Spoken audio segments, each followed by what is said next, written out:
63A پر بات کریں گے کہ آئین اس حوالے سے کیا کہتا ہے. جس پارٹی سے آپ کی ایفیلیشن ہے اگر اس پارٹی کا امیدوار وزیر اعلیٰ کے لیے یا وزیر اعظم کے لیے ہے تو آپ اسی کو ووٹ دیں گے. آپ ووٹ کر لیں, لیکن اگر آپ کا ووٹ ثابت ہو گیا کہ آپ نے غلط کیا ہے تو آپ فارغ ہیں. آرٹیکل 95 کہتا ہے کہ تحریک عدم اعتماد آ سکتی ہے, اور دوسری طرف 63A کہتا ہے کہ نہیں بھی عدم اعتماد آئے لیکن پارٹی کے لوگ نہیں ووٹ دیں گے اس کے خلاف. ووٹ کرنے کی اجازت دی جائے گی, ووٹ کاؤنٹ بھی ہوگا. جو نااہلی کی مدت ہے اس کا تعین کر دیا جائے گا کہ بھائی اگر ضمیر فروشی ہے یا لوٹا بننا ہے, نااہل ہو گئے تا حیات. ناظرین, جب سے تحریک عدم اعتماد آئی ہے آئین کے آرٹیکل 63A کا بہت چرچا ہے. پاکستان تحریک انصاف کی جانب سے صدارتی ریفرنس بھی بھیجا گیا ہے سپریم کورٹ میں اس آرٹیکل کی تشریح کے لیے.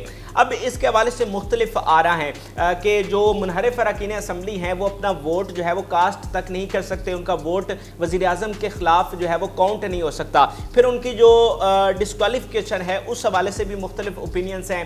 کچھ ماہر قانون یہ کہتے ہیں کہ جو نااہلی ہے وہ ایک ٹرم کی ہوگی, اور دوسری طرف یہ کہا جا رہا ہے کہ یہ نااہلی تا حیات ہوگی. تو یہ کیس اس وقت سپریم کورٹ میں چل رہا ہے, لیکن آپ ناظرین کے لیے آج ہم ایک خصوصی ویڈیو لے کر آئے ہیں جس میں ہم 63A پر بات کریں گے کہ آئین اس حوالے سے کیا کہتا ہے اور کیا متوقع فیصلہ آ سکتا ہے سپریم کورٹ کا اس آرٹیکل کے حوالے سے. میرے ساتھ موجود ہیں سابق پارلیمانی معاون برائے قانون سازی اور ایڈوکیٹ ہائی کورٹ جناب احمد شیر جٹ صاحب. سر بہت شکریہ ٹائم دینے کا. سب سے پہلے تو میں چاہوں گا کہ مختصراً آپ اس کی تھوڑی سی ہسٹری بھی بتائیں کہ کب یہ آرٹیکل کانسٹیٹیوشن میں ایڈ کیا گیا اور یہ کیا کہتا ہے, کیا لکھا گیا آئین میں. شکریہ افراز. جو آئین پاکستان 1973 ہے اس کے اندر آرٹیکل 63A کو پہلی دفعہ 14ویں ترمیم کے ذریعے نواز شریف کے دور میں ہی شامل کیا گیا تھا. ٹھیک ہے. اور مقصد یہ تھا کہ پاکستان کی سیاست کے اندر ضمیر فروش آنا شروع ہو گئے تھے. سیاست میں بھی ان لوگوں میں جن کو عوام جو ہے وہ اپنا ووٹ دے کر ایوانوں تک پہنچا رہی تھی کہ وہ جا کر ہماری نمائندگی کریں, تو ان میں سے کچھ لوگوں نے ضمیر فروشی شروع کر دی. اچھا. ووٹ کو بیچنا شروع کر دیا. عوام کی نمائندگی کے حق کو کسی مجبوری کے تحت, کسی اپنی گھٹیا حرکت کے عوض یا پیسوں کے عوض بیچنا شروع کر دیا. تو اس وقت کے قانون ساز نے یہ سوچا کہ ان لوگوں کو روکا جائے, ورنہ ضمیر فروشی جو ہے وہ عوام کا اعتماد ختم کر دے گی تو ایک کو نقصان ہوگا. جی, سسٹم ختم ہو جائے گا. تو ایک ترمیم لائی گئی, اس ترمیم کو 14ویں ترمیم کہا گیا آئین کی, اور اس کے تحت ایک اس طرح کی کلوز شامل کی گئی. لیکن اس کو بہت بہتر بنانے کے لیے جب 18ویں ترمیم جو پاکستان کے آئین کی سب سے بڑی ترمیم کہلاتی ہے 2010 میں, جس کے چیف آرکیٹیکٹ ہیں, چیف ڈرافٹس مین ہیں میاں رضا ربانی صاحب, انہوں نے اس 18ویں ترمیم کے اندر اس کو مزید بہتر بنایا اور اس کو بہتر طریقے سے پیش کیا. تو بیسیکلی جو اس کا پرپس تھا وہ جو عوام کی نمائندگی کرنے کے لیے جو لوگ ایوانوں میں آتے ہیں اور وہ جس جھنڈے کے سائے کے نیچے سے آتے ہیں یا جس ٹکٹ کے اوپر آتے ہیں, جس ایفیلیشن سے آتے ہیں, وہ اس سے وفاداری کریں اور جس مقصد سے عوام کی نمائندگی کرنے آئے ہیں وہ مقصد پورا کریں. اس چیز کے لیے اس کو شامل کیا گیا. اب وہ شامل جو کیا گیا وہ تھا کیا, وہ بیسیکلی باؤنڈ کر دیا گیا. آپ کے یہ جو 63A ہے یہ ایک نااہلی سے متعلق کلوز ہے, اور اس میں یہ سمجھنے کی ضرورت ہے یہ ممبران پارلیمان سے متعلق ہے. جو ہماری صوبائی اسمبلیوں کے ممبرز ہوں یا ہماری جو قومی اسمبلی کے ممبرز ہیں یہ ان سے متعلق ہے. یہ تھا یہ کہ جب جو ممبران ہیں پارلیمان کے وہ لوگ نااہل تصور کیے جائیں گے نقص کی وجہ سے, ڈیفیکشن کی بنا پر, اگر وہ یہ جو دو طرح کے کام ہیں یہ کریں گے. ایک, یا تو وہ اپنی پارٹی چھوڑیں گے اور کسی اور پارٹی کو جوائن کریں گے, یا وہ ووٹ کریں گے یا ووٹ نہیں کریں گے, اور یہ دونوں کام وہ پارٹی ہیڈ کی یا اس پارٹی کے ڈائریکشن کے اگینسٹ کریں گے. اب اس کے بعد انہوں نے 3 اور کام اس کے اندر کیٹیگرائز کر دیا کہ کون سے 3 کاموں کے لیے. یہ نہیں کہ ان کو بالکل پابند کر دیا گیا کہ آپ نے سانس ہی نہیں لینی اپنی پارٹی ہیڈ کی مرضی کے بغیر, ایسا نہیں, بلکہ صرف 3 طرح کی چیزوں کے لیے ان کو پابند کیا گیا. سب سے پہلے وزیر اعلیٰ اگر صوبائی اسمبلی کی بات ہے, اور اگر قومی اسمبلی کی بات ہے تو وزیر اعظم کے الیکشن کے لیے, کہ جس پارٹی سے آپ کی ایفیلیشن ہے, جس کے ٹکٹ پہ آپ جیتے ہیں, اگر اس پارٹی کا امیدوار وزیر اعلیٰ کے لیے یا وزیر اعظم کے لیے ہے تو آپ اسی کو ووٹ دیں گے. آپ اس کے خلاف نہیں جائیں گے. صحیح ہے. دوسری چیز، اگر آپ صوبائی اسمبلی میں ہیں یا قومی اسمبلی میں اور وہاں پہ آپ کے اس ہیڈ کے خلاف تحریک عدم اعتماد آتی ہے، یا آپ کا وہ جو ہیڈ ہے جو وزیر اعظم یا وزیر اعلیٰ ہے وہ اعتماد کا ووٹ لینے کے لیے آتا ہے اس ایوان میں، تو آپ اس کے حق میں ووٹ دیں گے. صحیح ہے. آپ اس کے خلاف نہیں جائیں گے. صحیح ہے. تیسری چیز، جب آپ کا بجٹ پیش ہوتا ہے جس کو منی بل کہا جاتا ہے، ٹھیک ہے، یا آپ کی آئینی ترمیم ہوتی ہے، ان دونوں طرح کی قانون سازی کے اندر آپ پارٹی کے حساب سے ووٹ دیں گے. آپ اپنی مرضی نہیں کریں گے. اس کے علاوہ آپ آزاد ہیں. آپ کا دل کرتا ہے کسی قرارداد کے اندر وزیر اعظم کو سپورٹ کریں، نہ کریں. کوئی بل پاس کرنا ہے، نہیں کرنا، آپ کی مرضی، جو آپ کو بہتر لگتا ہے آپ کریں. صحیح ہے. لیکن ان چیزوں میں آپ ان کے خلاف نہیں جا سکتے. صحیح ہے. تو یہ تھا وہ 63A، اور جس کے اندر ہی ایک سزا بھی رکھی گی کہ اگر آپ یہ کریں گے تو آپ نااہل ہو جائیں گے.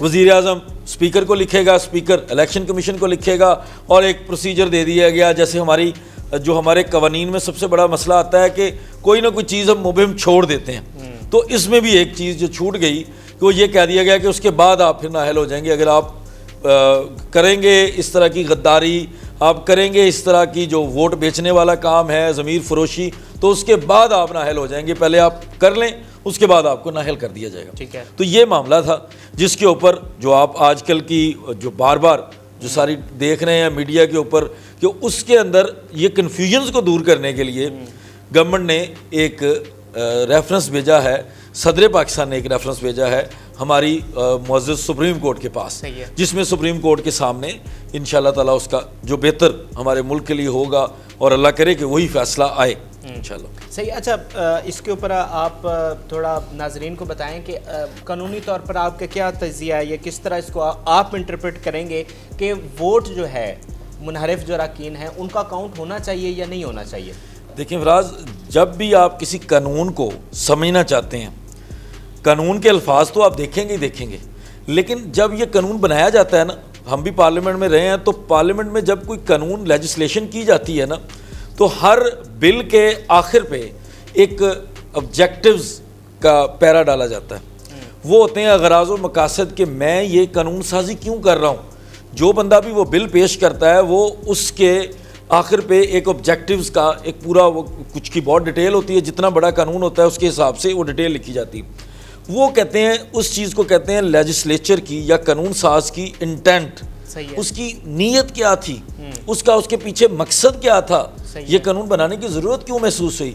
تو آج سپریم کورٹ نے بھی یہی کہا کہ اس کو دیکھنے کی ضرورت ہے کہ اس قانون کو بنانے کے لیے مقصد کیا تھا. اب بظاہر اگر دیکھا جائے تو مقصد تو ضمیر فروشی کو روکنا تھا، مقصد تو ایسے لوگوں کو کنڈیم کرنا تھا جو یہ کام کریں اور ان کو خوف ہو کہ یار اگر یہ کریں گے تو نااہل ہو جائیں گے، اور اس ڈر سے وہ کام کرنے سے باز آ جائیں.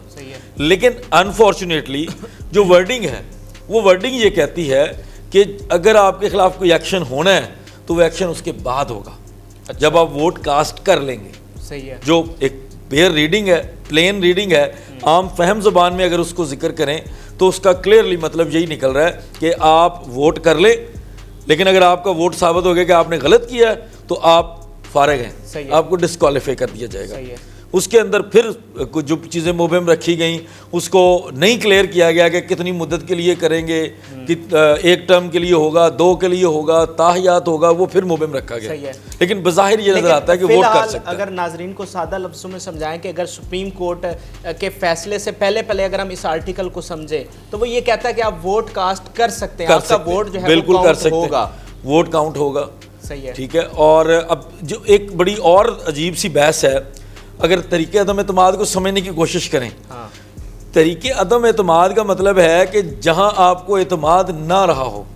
ٹھیک ہے. اگر اس کو عام زبان میں سمجھیں تو اس کا مطلب تو یہی نکلنا چاہیے کہ عدم اعتماد وہ دے گا جس کو پہلے اعتماد تھا اور اب اعتماد نہیں رہا.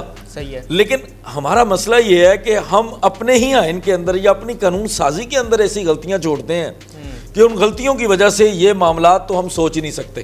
صحیح ہے. اب ایک طرف آرٹیکل 95 کہتا ہے کہ طریقے عدم اعتماد آ سکتی ہے، اور دوسری طرف 63 کہتا ہے کہ نہیں بھی عدم اعتماد آئے لیکن پارٹی کے لوگ نہیں ووٹ دیں گے اس کے خلاف.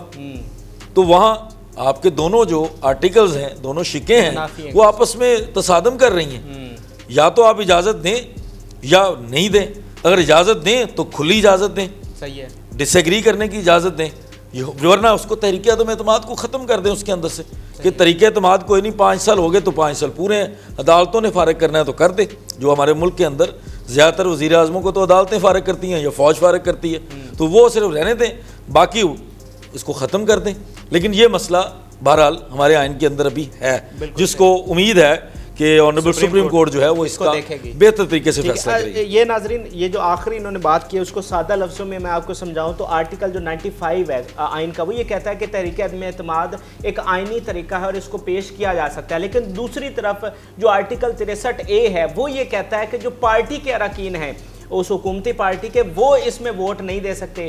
تو اگر وہ ووٹ نہیں دے سکتے تو پھر تحریک عدم اعتماد کامیاب کیسے ہوگی؟ تو یہ دونوں جو چیزیں ہیں وہ آپس میں منافی ہے ایک دوسرے کی. تو اس کے اوپر جو ہے اب ضرورت ہے کہ بہتر قانون سازی کی جائے اور اس کو واضح کیا جائے. اچھا، آخر میں سر میں چاہوں گا کہ آپ جو سپریم کورٹ میں کیس تو چل رہا ہے، لیکن میں چاہوں گا کہ آپ اپنے اس کا قانون کی سمجھ کی میں وہ بتائیں کہ اس کا کیا فیصلہ آ سکتا ہے ساری چیزوں کو سامنے رکھتے ہوئے. دیکھیں، جو حالات آج کی پروسیڈنگز کے رہے اور کل بھی پروسیڈنگز ہے، امید ہے کہ یہ منڈے کو بھی ایک پروسیڈنگ ہوگی. اگر منڈے کو پروسیڈنگز ختم ہو گئیں تو بدھ تک فیصلہ متوقع ہے. جو ہم لائرز کا بھی طریقہ کار ہوتا ہے کہ ہم کسی فیصلے کو پہلے سمجھنے کی کوشش کریں، تو وہ ججز کی باڈی لینگویج، ان کے ریمارکس، ان کے اسی چیز سے ان کا ہمیں مائنڈ سیٹ جو ہے وہ پتہ چلتا ہے. جو آج کی پروسیڈنگ تھی اس میں جو سمجھ آئی ہے کہ یہ فیصلہ جو ہوگا وہ 3-2 کے حساب سے ہوگا. اچھا، 5 ججز کا بینچ ہے، جس میں جو 2 ججز ہیں وہ لاہور ہائی کورٹ کے گئے ہوئے ہیں، ایک اسلام آباد ہائی کورٹ سے ہیں، 2 جو ہیں وہ سندھ اور بلوچستان والی سائڈ سے. تو اس میں بظاہر یہ لگتا ہے کہ 3-2 کا فیصلہ آئے گا. ٹھیک ہے، اگر ریشو کے حساب سے ہوگا 3 ایک طرف ہوں گے، 2 ایک طرف ہوں گے. اور اس فیصلے کے حساب سے ایک ون ون سی سچویشن دے دی جائے گی. اچھا، جو ہم بات کر رہے ہیں کہ ووٹ کاسٹ کرنے کا حق دے دیا جائے گا. ٹھیک ہے، چونکہ جو صدارتی ریفرنس آیا ہے اس میں 4 طرح کے سوال پوچھے گئے ہیں. پہلا یہ کہ جو منحرف اراکین ہیں ان کو ووٹ ڈالنے کی اجازت ہے. دوسرا یہ کہ اگر یہ ووٹ ڈال لیتے ہیں تو ان کا ووٹ کاؤنٹ ہوگا. تیسرا یہ ہے کہ اگر یہ ڈسکوالیفائی ہوتے ہیں تو ان کی لائف ٹائم کے لیے ڈسکوالیفیکیشن ہوگی، تا حیات نااہل ہوں گے. اور چوتھا یہ ہے کہ جناب کوئی سجیشن دیں کہ اس ہارس ٹریڈنگ کو، اس کام کو کیسے روکا جا سکتا ہے. صحیح ہے. تو یہ 4 طرح کے سوال ہیں. ان چاروں میں سے جو سپریم کورٹ کا ممکنہ فیصلہ جو محسوس ہوتا ہے، جو ہمیں بھی قانون کے حساب سے سمجھ آتی ہے، وہ یہ ہوگا کہ جو سپریم کورٹ ہے وہ یہ الاؤ کر دے گی، جو انہوں نے آج بھی ہمارے چیف صاحب نے ریمارکس میں کہا ہے کہ دیکھیں اگر کوئی ممبر ہے اور طریقہ عدم اعتماد پہ ووٹنگ ہو رہی ہے تو اس کو ووٹ نہ کاسٹ کرنے دینا تو غلط بات ہے، اس کی توہین ہے. اس کی توہین ہے. ظاہر ہے وہ مینڈیٹ لے کے آیا، عوام کی نمائندگی کر رہا ہے، تو ووٹ کرنے کی اجازت دی جائے گی، ووٹ کاؤنٹ بھی ہوگا. ٹھیک ہے، لیکن جو نااہلی کی مدت ہے اس کا تعین کر دیا جائے گا کہ بھائی اگر ضمیر فروشی ہے یا لوٹا بننا ہے یا کچھ بھی اس کو جو الفاظ دیے جا رہے ہیں تو نااہل ہو گئے تا حیات. اچھا، اور اس سے آلموسٹ دونوں پارٹیز کو اعتراض بھی نہیں رہے گا. صحیح ہے. چونکہ ہمارے ہاں یہ بھی بہت بڑا کنسرن ہے، عدلیہ فیصلے دیتے ہوئے تھوڑا عدلیہ کو یہ بھی سوچنا پڑتا ہے کہ ہم جا کس طرف رہیں.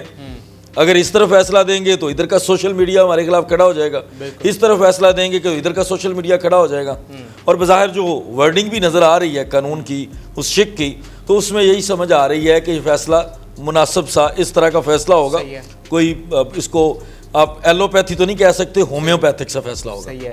تو یہ ناظرین، جج صاحب یہ کہہ رہے ہیں کہ فیصلہ یہ آئے گا کہ ووٹ کاؤنٹ ہو جائے گا، لیکن جو نااہلی ہے وہ 5 سال کی ہوگی. تو پھر اس سے ایک تا حیات ہوگی. تو میرے خیال سے اس کا جو فائدہ ہے وہ پی ٹی آئی کو ہوگا، کیونکہ جو منحرف اراکین اسمبلی ہیں وہ کبھی بھی اس ڈر سے ووٹ نہیں دیں گے کہ وہ تا حیات جو ہے وہ نااہل ہو جائیں. ایک ٹرم کے لیے تو چلو وہ برداشت کر سکتے ہیں، انہیں پتہ بھی ہے، لیکن تا حیات کوئی بھی نااہل نہیں ہونا چاہے گا. تو میرے خیال سے اس کا جو فائدہ ہے وہ پی ٹی آئی کو ہوگا. بہرحال اس مختصر سی ویڈیو میں ہم نے کوشش کی کہ آپ کو جو ڈیٹیل ہے وہ سمجھائی جائے. آپ کو یہ ویڈیو کیسی لگی ہمارے ساتھ کمنٹ سیکشن میں اپنی رائے سے ضرور آگاہ کریں. فی الوقت کے لیے اجازت دیجیے. اللہ.